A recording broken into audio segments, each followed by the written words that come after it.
All right, Alexander, let's talk about the divisions in the Trump White House, something that we have been talking about for more than a month, actually. The possible divisions in the Trump administration. At the time when we reported on this, we weren't 100% certain about the divisions. We analyzed that there were two factions that were emerging in the Trump administration. There was this neocon, new neocon or neocon light type of faction, whatever you want to call it, on one side, consisting of definitely of Kellogg and his unconditional ceasefire plan, and Waltz definitely supporting Kellogg, and Rubio as well.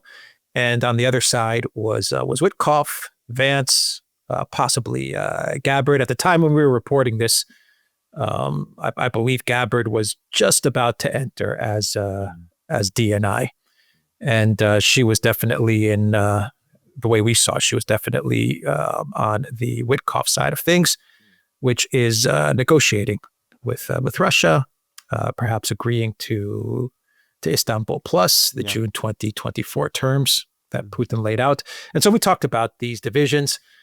It needs to be said that Rubio has been floating between the two groups, it seems. To be fair to Rubio, he has talked about the multipolar world. He has talked about the inevitability of the multipolar world on one side of things, but he's also been siding with Kellogg and Waltz. And he's definitely got the neocon tendencies, at least when you look at his past as a U.S. senator. So the Wall Street Journal, many other collectivist publications, they are now openly, Reuters, they're now openly talking about this division in the Trump administration. Yeah. And it's not only connected to Project Ukraine and Russia, it's actually also connected in a way to Iran, as well, as the New York Times has revealed. So, Alexander, we have this division in the White House. What are your thoughts? Yeah, to simplify, I'm going to say we can call the Rubio Waltz Kellogg group. I'm going to call them the neocons, because though I think they are neocon light, I don't think they're full hard neocons. John McCain type. John McCain type. Yeah. Well, Victoria Nuland type. Victoria Nuland, John McCain. But yeah, these guys. I mean, I think that they're slightly more, significantly more connected to reality than that. I think nonetheless they share enough of the outlook and thinking of the neocons that we can call them that.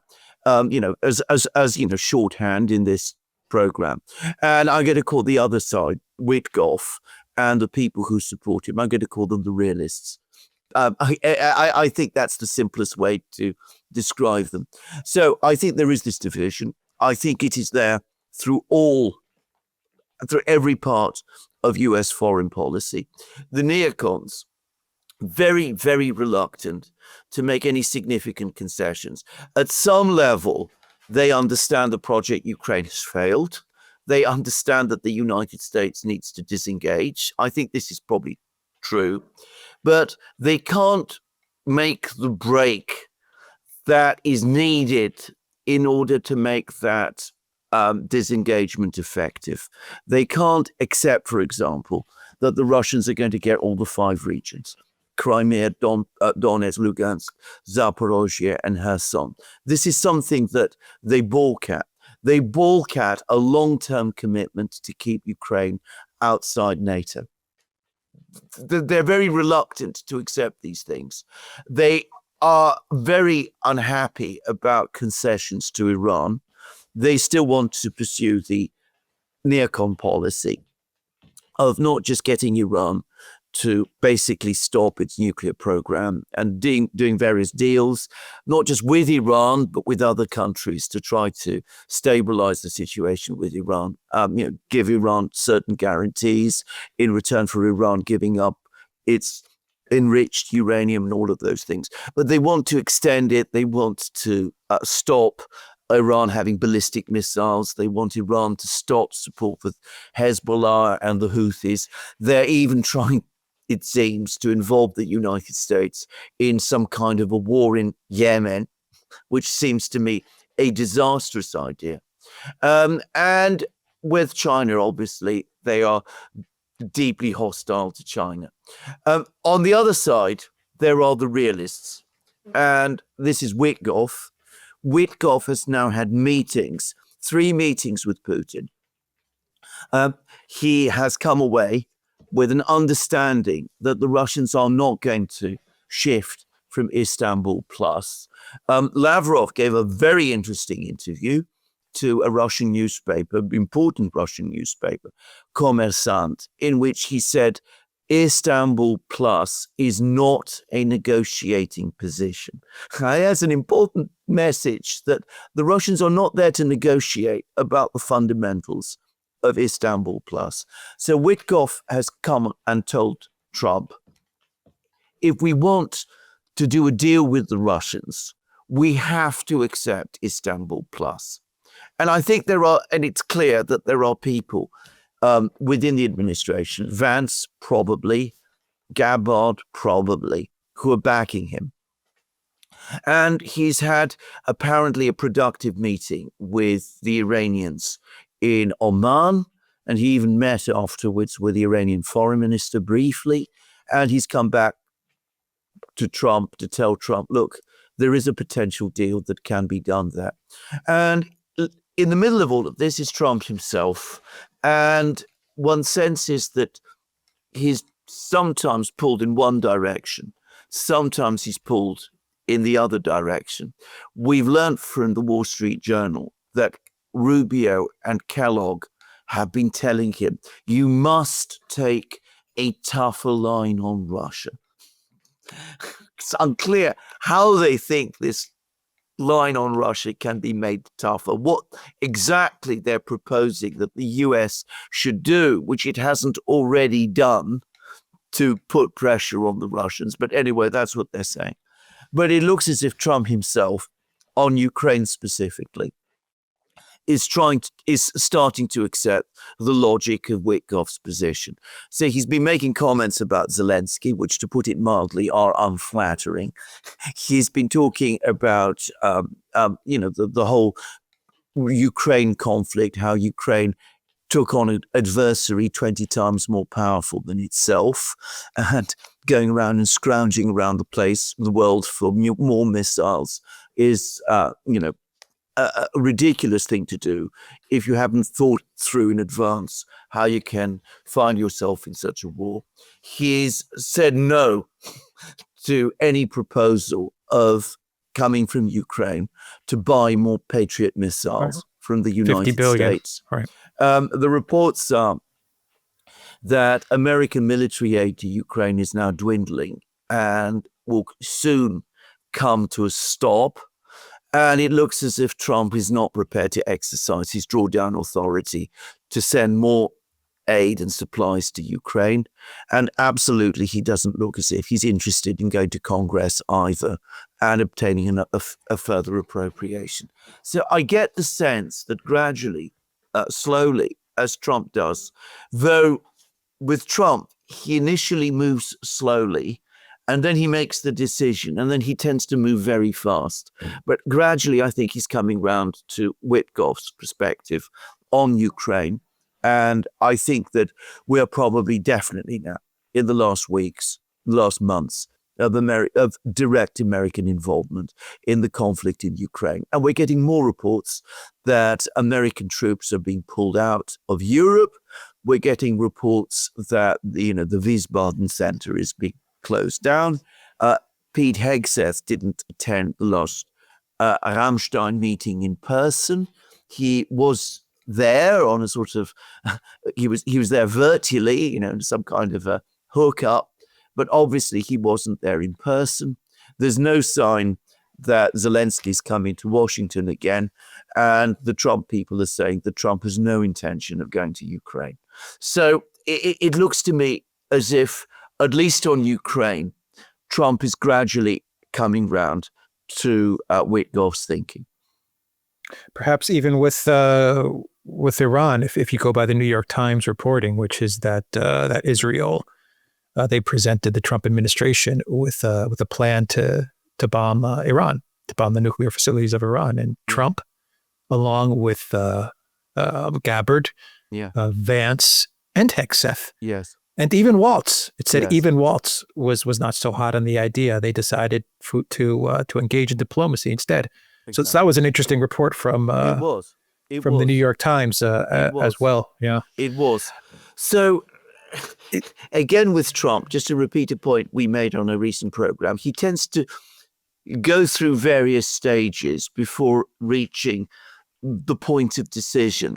But certainly with Russia and Ukraine, I think he's reaching that point where he's going to embrace Istanbul Plus.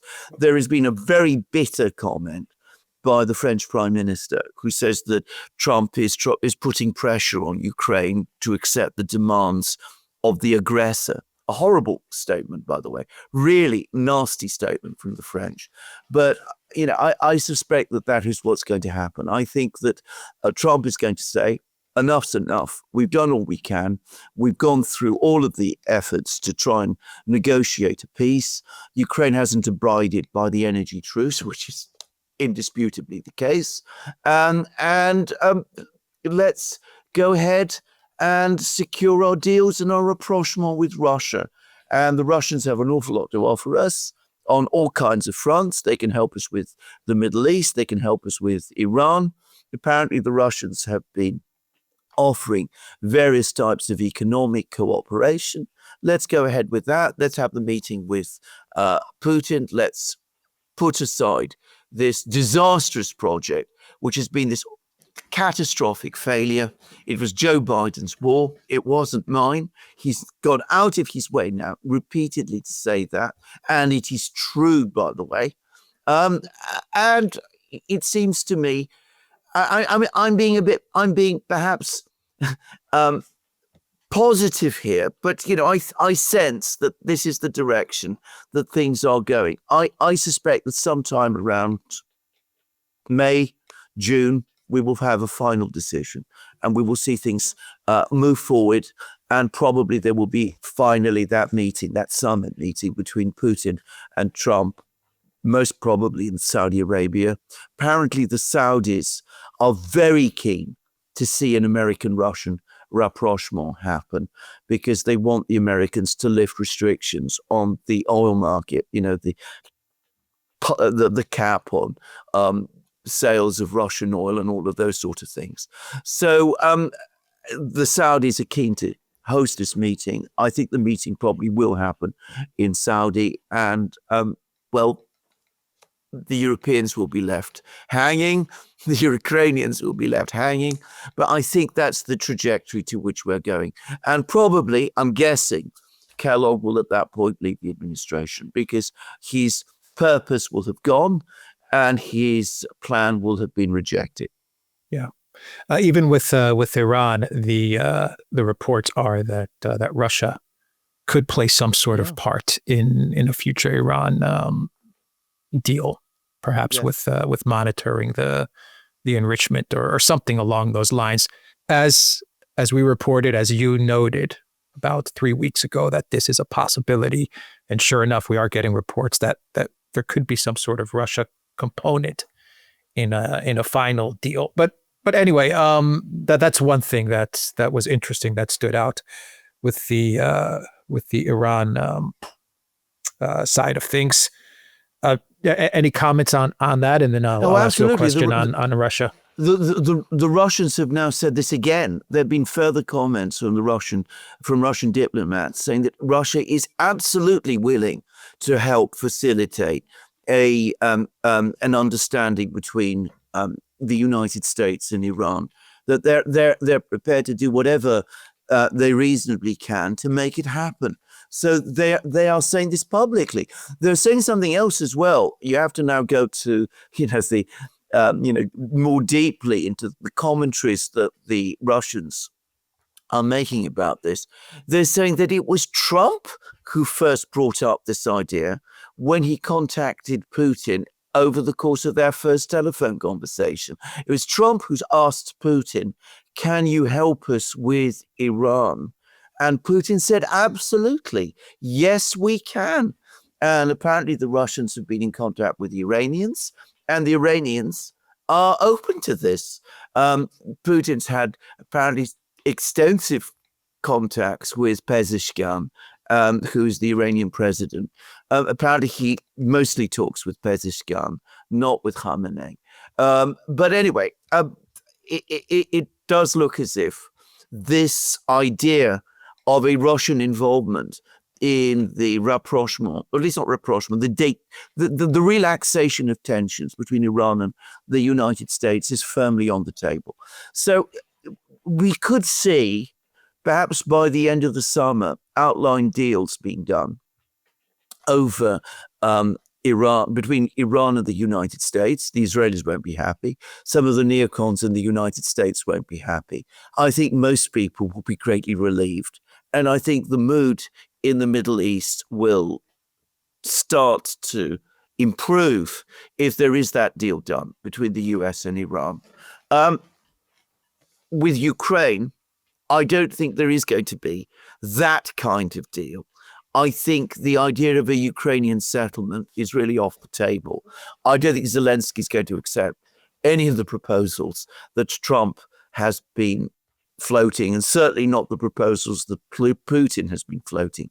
He didn't want to agree to the ceasefire. If you remember, the Americans had to put enormous pressure on the Ukrainians in Jeddah to get them to agree to a 30-day ceasefire, which was never really a viable option. They've not abided by the energy truce. Zelensky continues to insist on all of the demands that he's always made. Ukraine must have unlimited rights to join NATO, to join the EU. It must eventually regain control of its territories. The only thing he's been prepared to concede is that as a technical matter, Ukraine can't regain control of its territories immediately. It might have to wait for some kind of process in order to do that. I don't think Zelensky's ever going to shift from that position. He's got the Europeans behind him. The war in Ukraine is going to go on, but the United States doesn't have to be involved in it. Yeah, it's even worse than that with Zelensky. He's like lashing out at Witkoff, at Vance, openly mocking them. Absolutely. I mean, the vice president of the United States and Trump's envoy, as well as, from what I understand, Trump's very good friend. And Zelensky is mocking these guys. So, I mean, Zelensky, it seems to be as if Zelensky has pretty much decided that he doesn't need Trump. He doesn't like Trump. He doesn't need him. And he feels very secure with Macron and Stammer and Merz. At least that's how it looks. What do you make of the reporting that I believe it's from Bloomberg, that the Trump administration is talking about a minerals deal where they will ask for $100 billion in back pay from Ukraine instead of $300 billion. They've lowered it to $100 billion, but all the other terms have not changed. So control of Ukraine's resources in perpetuity and all of that hasn't changed, but they're just asking for less money in back pay from Ukraine. It does look like Ukraine is balking at that as well. They consider that whatever money was given to them was not given to them in the form of a loan. It was given to them in the form of gift. There might be some truth to that. Biden did seem to just give this money away to Zelensky, but that's the one story that I would like you to comment on. And how about the Bild reporting? This is coming from the German publication Bild, which claims that Zelensky offered the Trump administration $50 billion to purchase Patriot systems, Patriot missiles and Patriot systems, and the Trump administration rejected that offer, which to me signals that we've finally broken free of the sunk cost fallacy when it comes to investing in Project Ukraine. At least that's how it looks. If you believe the Bild reporting. And if you believe the Bloomberg reporting, what are your thoughts on those two stories? Well, let's start with the Bloomberg report. I don't think it makes any difference, actually, because contrary to what many people think, I haven't seen the text of the mineral rights extraction deal that apparently the Americans have proposed, but it doesn't seem to be linked to any specific figure of American aid to Ukraine. Now, there's been many different figures that have been thrown around about the amount of money that the United States has spent on Ukraine over the last couple of years. Trump spoke about $350 billion. A lot of people then did the sums and came up with different figures. Some put it as low as $65 billion. Others said around $100 billion. The point is the Ukrainians cannot pay back whatever the amount actually is. They don't have the resources to pay those back. I think all that has happened is that the Americans meeting the Ukrainians say, well, we didn't actually receive $350 billion from you. We only received $100 billion. And the Americans said, fine, if you want to insist on that, fine, but you still have to sign the mineral rights extraction deal, which gives the United States essentially, not essentially, it does give the United States indefinite rights to extract resources from Ukraine on an absolutely massive scale, which, given that it's indefinite, would very quickly, would in theory, go well beyond the $100 billion that the United States is supposed to have given to Ukraine. I get to quickly, by the way, on this point, say my own thing, which is that, like Dr. Jack Rasmus, I've looked at these numbers. I think $350 billion, if you look at the totality of aid that the United States has been giving to Ukraine since at least the 2014 crisis, is probably much closer to the truth. We're not talking about just Biden aid, we're talking about Obama aid during Trump 1, which, of course, Trump perhaps doesn't really want to talk about too much. But I think it is at least $350 billion. And aid that's gone through all the various different agencies that have been going into Ukraine. The problem is there might be some difficulty getting proper accounts for all these numbers. But I certainly think it's an awful lot more than $100 billion. But ultimately, it makes, in terms of the mineral rights extraction deal, it makes no difference. That's a feature, not a bug, by the way, Alexander. Not being able to account for all of the money, right? That's not by accident. That's not by accident. That is absolutely correct. That's totally true. So that's that. Now, sorry, can you remind me of the second? The 50 billion, the 50 billion build, the build story, if it's true. First of all, I do think it's true, because Zelensky actually publicly said that he wanted to buy 10 Patriot missile batteries and was prepared to pay $50 billion to buy them. With whose money? I mean, Ukraine doesn't have $50 billion. Is it supposed to come from Europe? Is it supposed to come from the United States? Is it credit, which is going to be added on top of this $100 billion that we're talking about? Trump and the administration quite rightly said no. And you're absolutely right. It is finally making the only logical, proper business decision, which is to put the sunk costs fallacy, and it is a fallacy, to one side and say enough's enough. You cut your losses and you move on, because that $50 billion is just more money thrown into the black hole. What would happen is that the United States would supply the missiles and it wouldn't get the money, because Ukraine doesn't have any money. And the European Union, as we know, is going to struggle to raise that money, and they probably won't want to provide it anyway. And American taxpayers aren't going to be happy if the United States gives all these missiles on credit, which is ultimately what would have to happen. And Russia would destroy the missiles. And Russia would destroy the missiles anyway, and the missiles are needed in other places. So I think this is finally the end point to this thing. And about time is all I can say. Yeah. All right. We will end the video there. The Duran.locals.com. We are on Rumble, Odyssey, BitChute, Telegram, Rockfin. Next, go to the Duran shop, pick up some merch like what we are wearing in this video update. The link is in the description box down below. Take care.